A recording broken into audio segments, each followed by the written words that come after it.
Para declarar o voto, o vereador Clóvis Xuxa. Obrigado, presidente. Cumprimento o presidente. Mais uma vez quero cumprimentar com todo respeito essa plateia querida e dizer que esse projeto é muito importante para Caxias do Sul.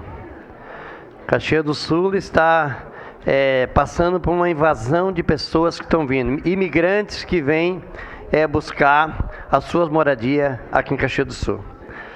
Devido desse alagamento que deu aí no Vale do Sino, Porto Alegre, essa região aqui que fica mais baixo. Gente, lá onde eu moro é no bairro Serrano. Tem mais de 100 famílias lá no bairro.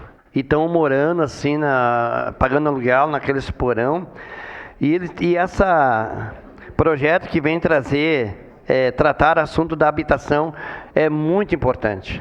Muito importante, porque Caxias do Sul vai crescer e vai crescer. E vai crescer muito mais Caxias do Sul. Por isso que eu saúdo a todos os envolvidos nesse projeto, porque estamos no caminho certo. Devido a essa grande quantidade que está chegando aqui na cidade de Caxias do Sul de gente, vamos precisar de muitas casas e trabalhar muito aí na habitação. Obrigado, presidente. Para declarar o voto...